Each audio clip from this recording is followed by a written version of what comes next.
Hi అండి, నమస్తే. Welcome back to tasty spoon. నేను మీ భార్గవి. ఈరోజు మన healthy recipe, sweet recipe makhana laddu. దీన్ని చాలా సింపుల్గా ప్రిపేర్ చేసుకోవచ్చు. ఇది టేస్ట్తో పాటు హెల్త్కి కూడా చాలా మంచిది. పిల్లలైనా సరే పెద్దవాళ్ళైనా సరే అండి, రోజుకి ఒక్కటి తిన్నారంటే చాలు, ఫుల్ ఎనర్జీగా ఉంటారు.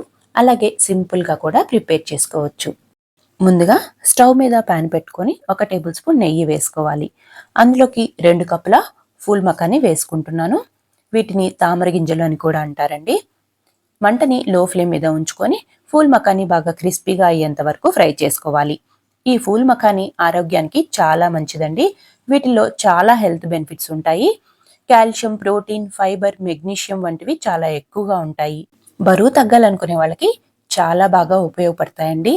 వీటిలో కొలెస్ట్రాల్ పర్సంటేజ్ కూడా చాలా తక్కువగా ఉంటుంది. ఒకసారి గూగుల్లో సెర్చ్ చేసి చూడండి, మీకే తెలుస్తుంది. వీడియోలో చూపిస్తున్నట్లుగా మనం చేత్తో ప్రెస్ చేస్తే బాగా క్రిస్పీగా అయ్యేంత వరకు వీటిని ఫ్రై చేసుకొని ఒక ప్లేట్లోకి తీసుకోవాలి. తర్వాత అదే ప్యాన్లో మరొక టేబుల్ స్పూన్ నెయ్యి వేసుకొని 1/2 కప్పు బాదం పప్పు, మరొక 1/2 కప్పు జీడిపప్పు కూడా వేసి బాగా మంచి గోల్డ్ కలర్ వచ్చే వరకు ఫ్రై చేసుకోవాలి. జీడిపప్పు, బాదం పప్పు గురించి అయితే చెప్పాల్సిన అవసరమే లేదండి. మీ అందరికీ చాలా బాగా తెలుసు. ఇవి కూడా ఆరోగ్యానికి ఎంతగా ఉపయోగపడతాయో.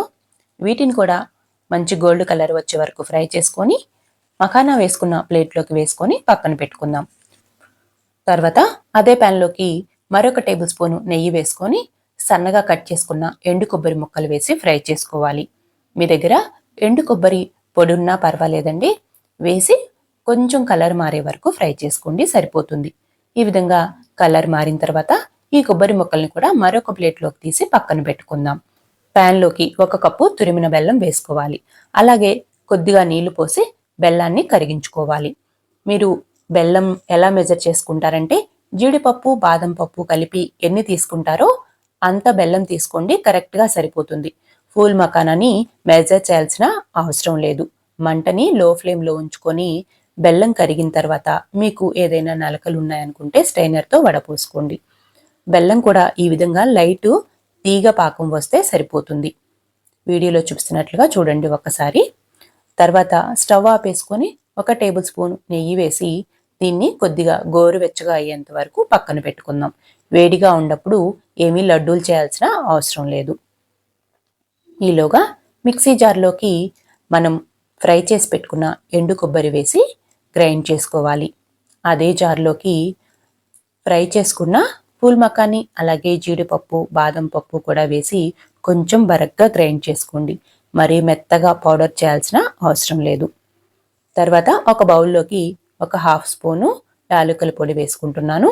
అలాగే గ్రైండ్ చేసి పెట్టుకున్న డ్రై ఫ్రూట్స్ పౌడర్ కూడా వేసుకోవాలి. నెక్స్ట్ మరొక 3 టేబుల్ స్పూన్ల నెయ్యిని వేడి చేసుకోవాలి. అందులోకి కొద్దిగా గుమ్మడి గింజలు, కొన్ని పొచ్చు గింజలు వేసి 1 నిమిషం పాటు ఉంచి ఫ్రై చేసుకోవాలి. ఎక్కువ ఫ్రై చేయాల్సిన అవసరం లేదు. 1 నిమిషం పాటు ఫ్రై చేసుకొని స్టవ్ ఆపేసి మనం గ్రైండ్ చేసి పెట్టుకున్న పౌడర్లోకి వేసుకోవాలి. అలాగే మనం ముందుగా కరిగించి పెట్టుకున్న బెల్లం పాకాన్ని కూడా ఈ పొడిలోకి వేసి కలుపుకోవాలి.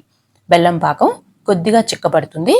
దీన్నంతటినీ బాగా కలిసేలాగా ముందు కొంచెం వేడిగా ఉంటుంది కాబట్టి గరిటె సహాయంతో కలుపుకొని తర్వాత చేత్తో బాగా కలుపుకోవాలి. అంతేకాదండి, లడ్డూలు బాగా సాఫ్ట్గా రావాలంటే ఈ పొడి అంతా కొద్దిగా గోరువెచ్చగా ఉన్నప్పుడే మనం లడ్డూల్ని ప్రిపేర్ చేసుకున్నామంటే లడ్డూలు బాగా సాఫ్ట్గా వస్తాయి. మీకు మధ్యలో ఏదైనా డ్రైగా అనిపిస్తే 1 నిమిషం పాటు ప్యాన్ని స్టవ్ మీద పెట్టి వేడి చేసుకోండి. మళ్ళీ ఆ బెల్లం అంతా మెల్ట్ అయిపోయి బాగా లడ్డూలు చేసుకోవడానికి సాఫ్ట్గా ఉంటుంది. ఇదే విధంగా మిగిలిన పిండిని కూడా మీకు ఏ సైజులో లడ్డూలు కావాలో ఆ సైజులో చుట్టుకున్నారంటే ఎంతో టేస్టీగా అలాగే హెల్తీగా ఉండే ఫూల్ మఖానీ లడ్డు రెడీ అయిపోయింది. నాకు ఈ సైజు లడ్డూలు ప్రిపేర్ చేస్తే 20 లడ్డూలు అయినాయండి. చూడండి, లడ్డూలు చక్కగా ఉన్నాయి, చాలా సాఫ్ట్గా ఉన్నాయి, అలాగే తినేటప్పుడు టేస్ట్గా కూడా ఉంది. నచ్చితే తప్పకుండా లైక్ చేయండి.